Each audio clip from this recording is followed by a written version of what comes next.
오늘 함께 읽는 말씀이 시편 45편 말씀인데요. 시편 가운데 많이 등장하는 그런 내용은 아닙니다. 우리가 읽어봐서 알지만 이 무슨 내용일까 이 생각을 해보게 되면요. 이상적인 왕의 결혼, 그것을 우리에게 떠올려주는 내용들을 담고 있습니다. 그래서 이상적인 왕의 결혼 축가 이렇게 이 시편을 부르기도 하는데요.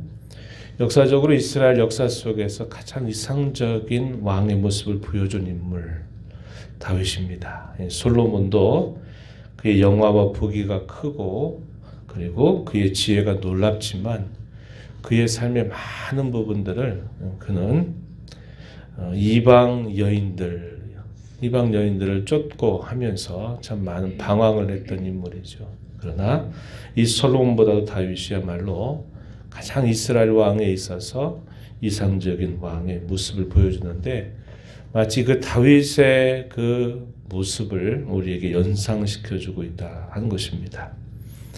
우리가 잘 아는 것처럼 다윗이 가장 이상적인 왕으로 이스라엘 사람들에게 하나님 백성들에게 존중을 받게 되는 것은 자기 스스로가 왕이 되었어도 자기가 진정한 왕으로 생각하지를 않았다 하는 겁니다. 그가 이상적인 왕의 역할을 감당할 수 있었던 것은 그는 언제나 자신은 진정한 왕이 곧 하나님이시고 자기는 하나님의 그 다스림을 대신하는 역할에 지나지 않는다 하는 것을 언제나 잊지 않았기 때문에 그는 항상 이스라엘의 진정한 왕이 하나님이시다 하는 사실을 잊지 않았어요. 그걸 잘 드러냈던 사람이었습니다.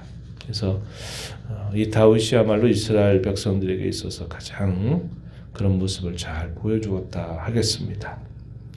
그래서 이 시편의 내용을 보게 되면 이 결혼식을 준비하는 그 결혼식장에 들어서는 왕의 그 늠름하고 위엄 있는 모습을 아름다운 그런 찬송같이 이렇게 표현하고 있는 내용들이 소개가 됩니다. 1절부터 8절까지의 내용은 바로 그런 내용들을 소개해 주고요. 그리고 9절부터 15절 마지막 절 내용에는 그 왕의 신부가 되는 왕후가 될 사람의 모습에 대해서 쭉 그려주고 있다 하는 것을 보게 돼요. 그래서 시편 가운데 특별한 시편에 해당되는 그런 내용이다 볼 수 있습니다. 왜 이러한 내용들을 하나님께서 영감으로 기록하셨을까요?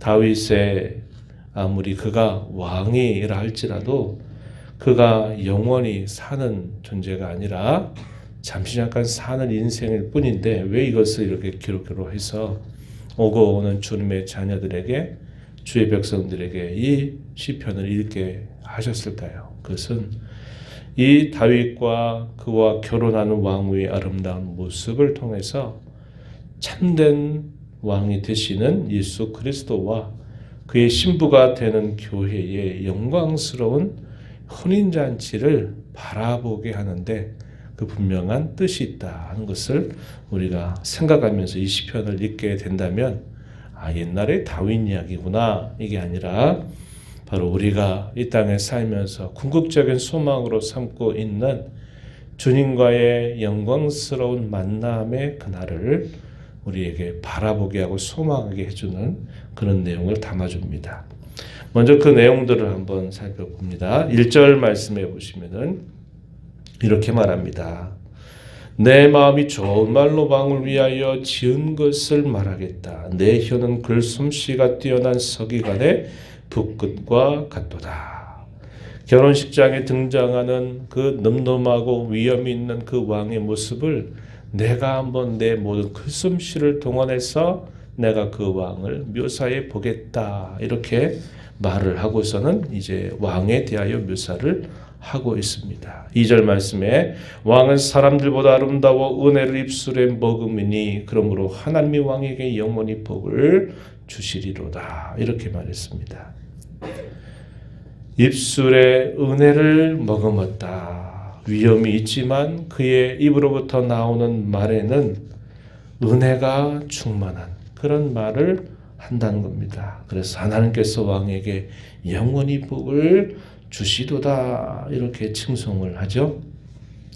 왕의 영화와 그의 위엄에 대하여 묘사하는 말씀 3절에 보면 용사여 칼을 허리에 차고 왕의 영화와 위엄을 입으소서 이렇게 표현합니다. 5절 가서도 보시면 이렇게 묘사하죠. 왕의 화살은 날카로워 왕의 원수의 염통을 뚫으니 만민이 왕의 앞에 엎드러지는도다. 다윗 왕국에 관한 성경의 묘사는 우리가 여러 차례 살핀 바가 있죠. 시간이 흘러갈수록 다윗의 왕국은 강성하게 되는 반면에 사울의 경우는 계속 쇠락하는 모습을 보여주었고 또 다윗의 왕국을 향하여 대적했던 모든 나라들은 이 다윗의 왕국을 이겨내지를 못해요. 싸우는 족족, 전쟁을 하는 족족 다윗의 왕국은 항상 승리를 거두게 되었다는 것을 봅니다. 그래서 용사 중에 용사, 바로 다윗이 그런 역할을 감당했던 인물이죠. 그래서 이 다윗의 그 모습을 우리에게 떠올려주고 있다 하는 것이죠. 그의 성품에 관하여 묘사하는 칭송의 내용은 4절과 7절에 나타납니다. 4절 말씀을 보면 진리와 온유와 공의를 위하여 왕의 위엄을 세우시고 병거에 오르소서 이렇게 표현했습니다. 또 7절 말씀에 가서 보면 왕은 정의를 사랑하고 악을 미워하시니 그러므로 하나님 곧 왕의 하나님이 즐거움의 기름을 왕에게 부어 왕의 어떠한 동료들보다도 뛰어나게 하셨다. 이렇게 그 왕의 성품을 칭송하고 있다 하는 것이죠. 진리와 온유와 공의를 위하였다. 또 정의를 사랑하고 악을 미워하였다. 그래서 왕의 어떠한 다른 동료의 왕들보다도 그 왕이 뛰어나다라고 칭송을 하고 있는 겁니다. 다윗이 그를 따르는 사람들과 더불어서 그가 이제 진정한 이스라엘 왕으로 세워지게 되기까지 많은 전쟁을 하는 중에도 그가 얼마나 이런 의와 공평을 세우는 일에 힘을 기울였는가를 우리는 그의 역사에 관한 기록을 통해서 우리는 너무 잘 알고 있습니다. 그래서 위엄도 있고 그 전쟁에 강한 용맹스러움도 가지고 있으면서도 또 한편으로는 그와 함께하는 사람들, 나중에는 그가 다스리는 모든 이스라엘 백성들을 위하여 이러한 정의와 공의와 온유함을 잘 드러내고 있었다는 것을 우리가 볼 수 있습니다. 그러면서 우리가 잘 아는 말씀, 이런 말씀을 표현하고 있어요. 6절에 보면 하나님이여 주의 보좌는 영원하며 주의 나라의 규는 공평한 규이니이다. 이런 표현들을 보게 되면 이것이 한 사람 다윗에 관한 묘사만이 아니로구나 하는 것을 보게 돼요. 1차적으로는 다윗의 그 왕권을 칭송하는 내용들을 담고 있지만 그러나 이것은 단순히 다윗에 관한 이야기만이 아니라 하나님께서 보내주실 메시아께서 이루실 그의 나라의 그 강력한 통치, 공평한 의로운 통치, 이것에 관하여 예언해 주고 있는 말씀이다. 이렇게 우리가 이 시편 이해할 수 있게 됩니다. 그 왕의 차림새에 관해서는 8절에 묘사가 되죠. 왕의 모든 옷은 몰약과 침향과 육개의 향기가 있고 상하궁에서 나오는 현악은 왕을 즐겁게 한다. 그래서 이 8절까지 왕이 어떠한 왕으로 마치 혼인식에 등장하고 있는가 하는 것을 이렇게 묘사를 하고 있다 하는 것이고요. 그 이하에 주어지는 말씀에 보면요, 이렇게 표현했습니다. 9절 한번 보시면 왕이 가까이 하는 여인들 중에는 왕들의 딸이 있으며 이방 왕들의 공주들 이렇게 떠올려지죠. 그리고 왕후는 오빌에 금으로 꾸미고 왕의 오른쪽에 선다. 이렇게 묘사를 해줍니다. 그 왕과 결혼하기 위해서 마치 결혼식에 등장하는 그 왕후의 모습 이렇게 묘사를 해주죠. 10절에 보면 딸이여 듣고 보고 귀를 기울일지어다 내 백성과 내 아버지의 집을 잊어버릴지어다. 이 표현을 우리가 좀 눈여겨봐야 됩니다. 아까 제가 말씀드렸어요. 우리의 참 신랑이 되실 예수 그리스도와의 그 영광스러운 혼인잔치를 우리가 떠올려서 본다면 이게 뭘 얘기하는 겁니까? 왕후가 될 자에게 요구되는 마땅한 모습인데 8절에 묘사하기를 내 백성과 내 아버지의 집을 잊어버릴지어다. 무슨 말입니까? 자신의 과거가 어떠했든지 그 과거의 모습을 이제는 벗어버려야 된다. 이 사실을 가르쳐줘요. 오늘 우리에게 뭘 말씀하는 겁니까? 옛사람, 너희 썩어져가는 구습을 조차 살았던 너희 옛사람을 벗어버리고 새사람을 입으라 하시는 에베소서 4장 20절 이하의 그런 표현들을 우리에게 떠올려 주고 있는 겁니다. 우리의 지나왔던 삶의 과거, 죄 아래 살고 죄 가운데 살면서 깨닫지 못했고 사탄의 권세 아래 놓여 있으면서도 그것이 그런 줄도 깨닫지 못하고 종노릇하며 살아왔던 우리의 과거의 삶으로부터 돌아서라고 우리에게 깨우쳐주는 말씀이 되는 것입니다. 11절에 뭐라고 또 묘사합니까? 그리하면 왕이 내 아름다움을 사모하실지라 그는 내 주인이시니 너는 그를 경배할지어다. 주님만이 우리가 사모하고 우리가 경배할 유일한 대상이 된다 하는 사실을 우리에게 잘 깨우쳐 주고 있습니다. 왕비의 아름다움에 대해서 묘사합니다. 왕인 너의 얼굴 보기를 원하게 될 것이다. 궁중에서 모든 영화를 누리게 될 것이고 왕으로부터 사랑받는 그런 왕후 혹은 왕비가 될 것이다 라는 사실을 말합니다. 14절에 보면 왕께로 이끌려 갈 것이다. 15절에 보면 기쁨과 즐거움으로 인도함을 받아서 왕궁에 들어가게 될 것이다. 이렇게 묘사를 해줍니다.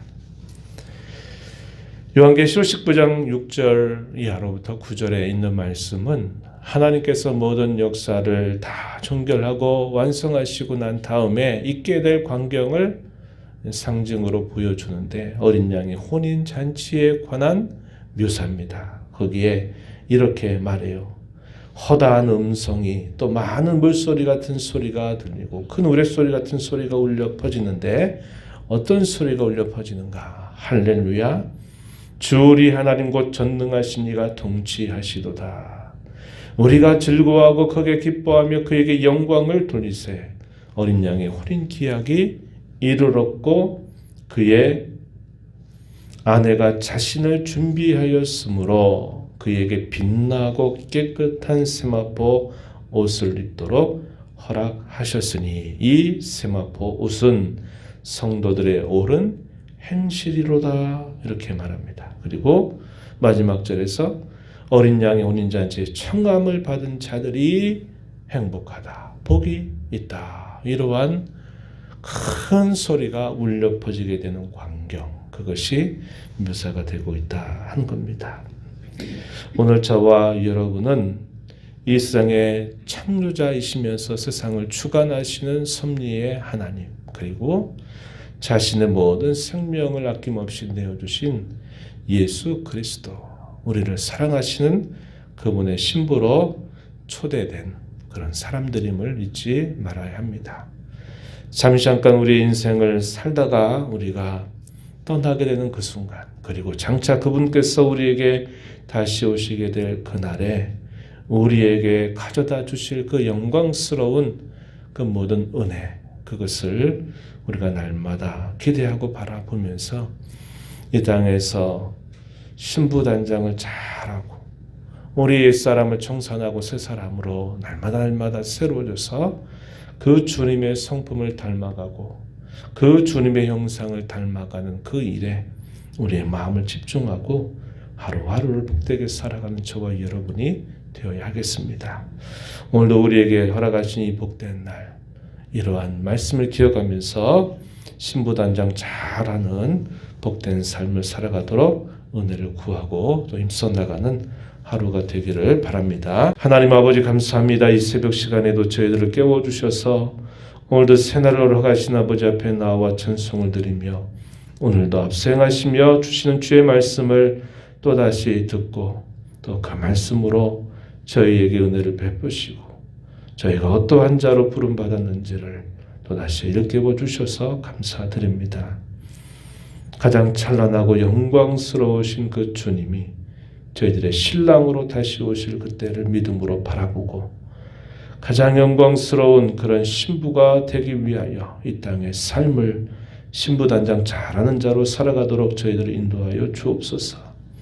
옛사람의 모습을 청산하고 날마다 새 사람으로 빚어져가는 복된 삶이 되게 하시고 신랑 되신 예수님의 성품을 닮아가고 그 형상을 닮아가는 저희들의 삶이 되도록 날마다 저희를 새롭게 하여 주옵소서. 은혜의 보호자 앞에 나와 아버지 은혜를 구하는 모든 심령들의 간구를 기울여 주시고 응답하시기를 바라며 예수님 이름으로 기도하옵나이다. 아멘.